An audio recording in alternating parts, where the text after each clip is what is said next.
Okay, hello everyone, welcome back to mathematics with Arman. और आज हम करने वाले हैं चैप्टर 1 की डे 2 सीरीज। और ये दूसरा मोस्ट इम्पॉर्टेंट क्वेश्चन कह सकते हैं आप इसको। और ये क्वेश्चन बहुत ज़्यादा वो है कि ये आ सकता है। अगर ये पहला क्वेश्चन नहीं आया तो दूसरा क्वेश्चन पक्का है। फिर prove that 2 + √3 is irrational number given that √3 is irrational number. मतलब हमें √3 पहले से दे रखा है कि ये इरेशनल नंबर है, we have to not prove it as irrational number. तो √3 तो हमें इरेशनल नंबर दे रखा है, तो हमें क्या करना है, 2 + √3 को इरेशनल नंबर प्रूव करना है। तो लेट्स स्टार्ट इट। कल हमने पहला क्वेश्चन किया था कि √2 का हम कैसे प्रूव करेंगे इरेशनल नंबर। तो मैंने वो बताया था कि भाई कंट्राडिक्टिंग हम लास्ट में क्या प्रूव कर देते हैं कि दोनों बाद में हमें पता चलता है कि वो कोप्राइम इंटीजर्स नहीं है। तो ये this contradiction has arisen due to a wrong assumption। तो ये हमने यहाँ पर प्रूव कर दिया था कि √2 इरेशनल नंबर है ये। तो आज हम करने वाले हैं टाइप 2 इसका, 2 + √3 को अगर हमें इरेशनल प्रूव करना है। So how you proof. तो मैंने कहा था कि अगर हमें इरेशनल को हमें प्रूव करना है इरेशनल नंबर है, तो हम क्या लेंगे, उल्टा लेके चलेंगे ताकि बाद में कॉन्ट्रडिक्शन आए और हम यहाँ पर लिख देंगे कि ये इरेशनल नंबर है। सो मैंने यहाँ पर लिख दिया, let us assume that 2 + √3 is a irrational number. So अगर 2 + √3 को रैशनल नंबर मैंने ले लिया, लेट कर दिया, तो मैं कैसे लिख सकता हूँ रैशनल नंबर को हम कैसे रिप्रेजेंट करते हैं, P/Q की फॉर्म में रिप्रेजेंट करते हैं।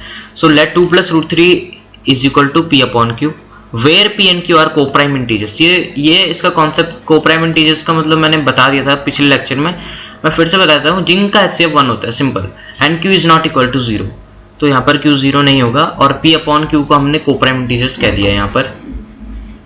अब 2 + √3 को हमने P/Q की फॉर्म में लिख दिया। अब हम वहाँ पर क्या करते थे, स्क्वायरिंग बोथ साइड्स कर देते थे।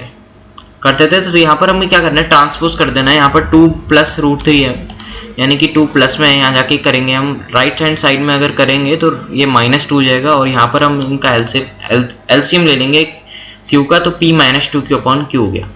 ये सिंपल हमें पता चल रहा है, since P and Q are integers. हमने कहा क्या था कि इंटीजर्स हैं, कोप्राइम इंटीजर्स हैं, ये इंटीजर्स हैं, तो क्या P-2Q भी इंटीजर ही होगा। अगर P और Q इंटीजर्स है तो P-2Q भी इंटीजर्स होगा। तो हम क्या कह सकते हैं, hence P-2Q/Q is a rational number but √3 is a irrational number. हमने यहाँ पर कैसे कह दिया √3 इज, यहाँ पर हमें ये भी लिखना होगा कि it is given that √3 is a irrational number. अगर हमें गिवन नहीं होता √3 इज अ इरेशनल नंबर, तो हमें क्या करना था, स्टेप चेकिंग अबाउट √3।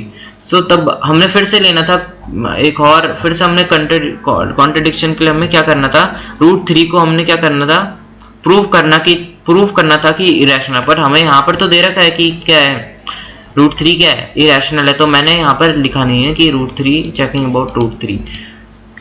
तो अगर नहीं दिया होता तो हमें कैसे स्टेप्स करने थे, मैंने कल बता दिया था √3 के लिए भी। Late us assume that √3 is a rational number. √3 P/Q की फॉर्म में आ जाएगा, तो हम क्या कर देंगे, स्क्वायरिंग कर देंगे बोथ साइड्स। तो क्या हो जाएगा, यहाँ पर 3 हो जाएगा, P²/Q², यहाँ पर ट्रांसपोज कर देंगे तो Q² is equal to P²/3। Again यहाँ पर पहली थ्योरम है, P² इज डिविजिबल बाई 3 और P भी क्या हो जाएगी, डिविजिबल बाई 3 हो जाएगी। So P/3 is equal to R। यहाँ पर हमने प्रूव कर देना था कि Q² is divisible by 2 and divisible by 3 and Q is also divisible by 3, hence we can say that √3 is a rational number, sorry irrational number. √3 is a irrational number. तो but हमें यहाँ पर direct step कर दिया है, but √3 is a irrational number because it is given that. So यहाँ पर क्या कंट्रडिक्शन हुई, irrational number is not equal to rational number. यहाँ पर इरेशनल नंबर था रेफरेंस साइड में, राइट हैंड साइड में रैशनल था, ये क्या है, इक्वल नहीं है। This contradiction has arisen due to a wrong assumption that 2 + √3 is an rational number. हमने क्या लेट किया था 2 + √3, इसलिए ये कंट्रडिक्शन आई है। तो हम क्या कह सकते हैं, hence 2 + √3 is an irrational number. ये सबसे छोटा मेथड है और ये 3 मार्क्स में आ जाता है। अगर हमें प्रूव ना करना हो कि ये √3, जैसे इसमें √3 हमने प्रूव नहीं किया था, इसमें इट वाज ऑलरेडी गिवन, तो ये 3 नंबर में आता है। और बहुत कम ही स्टेप्स है, ऑलमोस्ट 2 स्टेप्स है इसमें, ट्रांसपोज करना है और बाद में अगर हमें √3 एलसीएम निकालना है, फिर इसका P-2 की यहाँ पर हमें लिख देना है कि ये रैशनल नंबर है और बाकी का बचा हुआ √3। इसके अगर रूट वाले जो अगर आपको दे रखा है it is already given that it is a irrational, तो you don't have to prove, otherwise you have to prove it. So this is all about question number 2. Again it is important questions.